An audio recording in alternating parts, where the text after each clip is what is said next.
چھپا دے میرے آقا کہ موت ہوئی ہے۔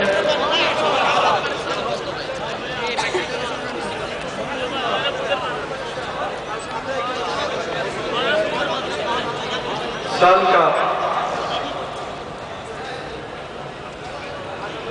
آخری مہینہ،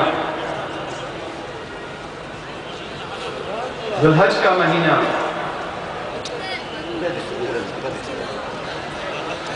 وہ ہمیں ایک بہت بڑی قربانی کی یاد دلاتا ہے،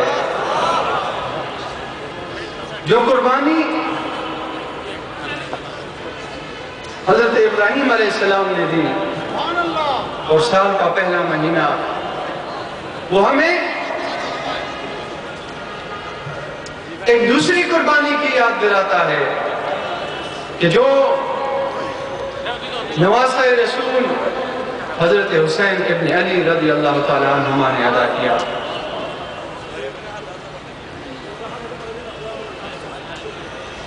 آپ لوگوں کی موجودگی، آپ لوگوں کا عشق، آپ لوگوں کا ولولہ، یہی وہ چیز ہے کہ جس کو لے کر یہاں پر بھی ہم عشق مصطفیٰ صلی اللہ علیہ وسلم کا دم بھرتے ہیں، اور اس جہان میں بھی انشاءاللہ حضور علیہ السلام کی شفاعت ہمارے حصے میں آئے گی۔ مستدرک للحاکم حضرت عبداللہ ابن عباس رضی اللہ تعالیٰ عنہ کی حدیث شریف ہے، وہ بیان کرتے ہیں قال رسول اللہ صلی اللہ علیہ وسلم احبوا للہ لما یغفرکم بہ من نعمہ، کہ اللہ تبارک و تعالیٰ سے محبت کو اپنی زندگی کا شعار بنا لو، اس لیے کہ اللہ تبارک و تعالیٰ اپنی نعمتوں میں سے تم پر نشاور کرتا ہے، اس لیے کہ اللہ تبارک و تعالیٰ تم پر اپنی نعمتوں کی بارشیں فرماتا ہے، تم اللہ سے محبت کو اپنی زندگی کا شعار بنا لو۔ اور پھر فرمایا وَأَحِبُّونِي لِحُبِّ اللَّهِ، اللہ سے محبت چاہتے ہو نا تو اس کے لیے شرط یہ ہے احبونی، مجھ سے محبت کرو گے اگر اللہ کا اور پھر فرمایا حضور علیہ السلام نے ایک شرط اور لگا دی وَأَحِبُّوا أَهْلَ بَيْتِي لِحُبِّي، اگر تم مجھ سے محبت چاہتے ہو، اگر تم میری محبت کا دعویٰ کرنا چاہتے ہو تو تمہارے لیے ضروری ہے کہ تم میرے اہل بیت سے محبت کرو۔ اب حکم کیا دیا جا رہا ہے کہ اللہ سے محبت کرنا شروع کر دو، اللہ سے محبت کرنا سیکھ لو۔ اور پھر دوسری حدیث میں ترمذی شریف اسامہ ابن زید رضی اللہ تعالیٰ عنہ کی روایت ہے، فرماتے ہیں ترکت النبی صلی اللہ علیہ وسلم ذات لیلہ فی بعض حاجتی، کہ میں نبی کریم صلی اللہ علیہ وسلم کی خدمت اقدس میں، ان کے بارگاہ اقدس میں ایک رات حاضر ہوا، مجھے کوئی کام تھا۔ فخرج النبی صلی اللہ علیہ وسلم، کہتے ہیں حضور علیہ السلام باہر تشریف لائے، حضور علیہ السلام اپنے کاشانہ اقدس سے باہر تشریف لائے، وَهُوَ مُشْتَمِلٌ عَلَى شَيْءٍ لَا أَدْرِي مَا هُوَ، کہتے ہیں کہ حضور علیہ السلام نے اپنے سینے کے ساتھ کسی چیز کو لپیٹا ہوا تھا، لا ادری ما ہوا، مجھے کوئی معلوم نہیں، کوئی پتہ نہیں تھا کہ وہ کیا چیز تھی۔ فلما فرغت من حاجتی، جب میں اپنے کام سے فارغ ہو گیا تو میں نے عرض کیا رسول اللہ صلی اللہ علیہ وسلم ما هذا الذي انت مشتمل علیہ، یا رسول اللہ صلی اللہ علیہ وسلم یہ جس چیز کو آپ لپیٹے ہوئے ہیں اپنے سینے میں، اپنے جسم کے ساتھ لپیٹا ہوا ہے، یا اللہ یہ کیا چیز ہے؟ فکشفہ، حضور علیہ السلام نے جو پردہ ہٹا دیا، فَإِذَا حَسَنٌ وَحُسَيْنٌ إِلَىٰ وَرَكِهِ، تو وہ تو حسن و حسین تھے، اثنین کریمین تھے، فاطمہ کے دو پھول تھے جنہیں حضور علیہ السلام نے اپنے پہلوؤں کے ساتھ لگایا ہوا تھا۔ حضور علیہ السلام نے فرمایا ہازان ابن آیا وابن ابنتی، کہ یہ میرے دو پھول ہیں، یہ میرے دو لخت جگر ہیں، یہ میری بیٹی فاطمہ کے دو لخت جگر ہیں، اس کے دو پھول ہیں۔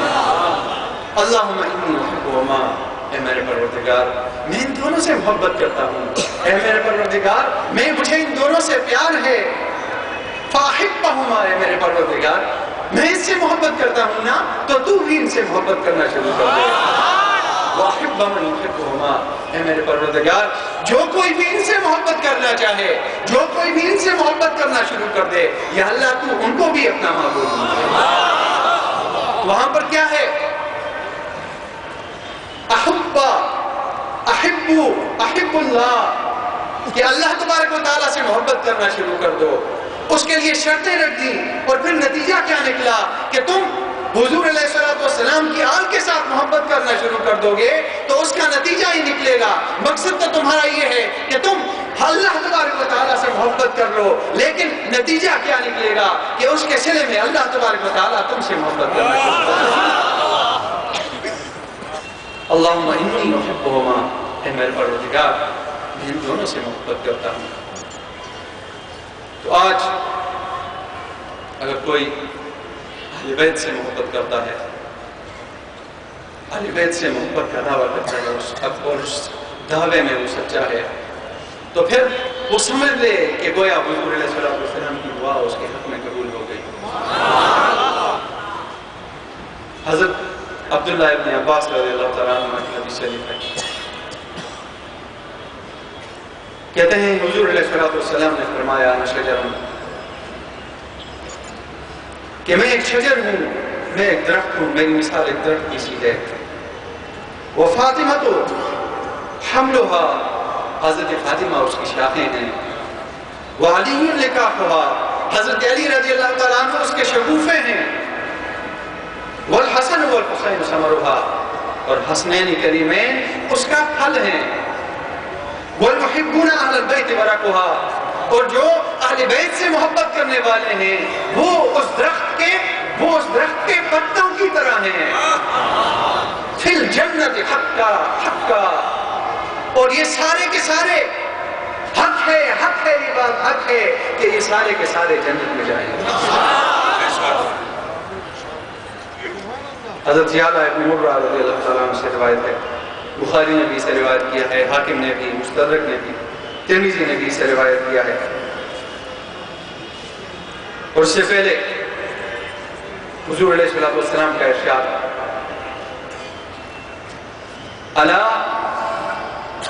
ان مثل اہل بیتی فیکم، الا ان مثل اہل بیتی فیکم مثل سفینۃ نوح، فمن رکبھا نجا ومن تخلف عنہا ہلک۔ کہ خوب جان لو، اچھی طرح سے جان لو کہ میرے اہل بیت کی مثال سفینہ نوح کی طرح ہے، حضرت نوح علیہ السلام کی کشتی کی طرح ہے، ان کے بیڑے کی طرح ہے۔ فمن رکبھا نجا، جو کوئی بھی اس میں شامل ہو گیا، جو کوئی بھی اس میں سوار ہو گیا نجات پا گیا۔ ومن تخلف عنہا، اور جو اس سے پیچھے رہ گیا نا، جو اس سے دور رہ گیا، جس نے اس کا قرب حاصل نہیں کیا، وہ ہلاک ہو گیا۔ حضور علیہ السلام ارشاد کہ قد ترکت فیکم امرین، میں تم میں دو چیزیں چھوڑ کر جا رہا ہوں، میں تم میں دو چیزیں چھوڑ کر جا رہا ہوں، ما ان اخذتم بها لن تضلوا بعدی، او کما قال۔ تو اگر تم نے ان دونوں چیزوں کو مضبوطی سے تھام لیا، ان دونوں چیزوں کو اگر تم نے مضبوطی سے پکڑ لیا، لن تضلوا بعدی، یہ سمجھ لو، یہ جان لو کہ کبھی تم گمراہ نہیں ہو سکو گے۔ کتاب اللہ، ایک تو اللہ تبارک و تعالیٰ کی کتاب، وہ اطرتی اور میری اطرت، وہ اطرتی اہل بیت ہے۔ اور اطرتی سے کیا مراد ہے؟ اطرت سے مراد میری اہل بیت ہے۔ اگر ان دونوں کو تم نے، ان دونوں کے ساتھ تعلق کو مضبوط رکھا تو کبھی گمراہی تمہارے نزدیک نہیں آ سکے۔ تو کتاب اللہ، گویا کتاب اللہ تھیوری ہے، گویا کتاب اللہ تھیوری ہے، اور اہل بیت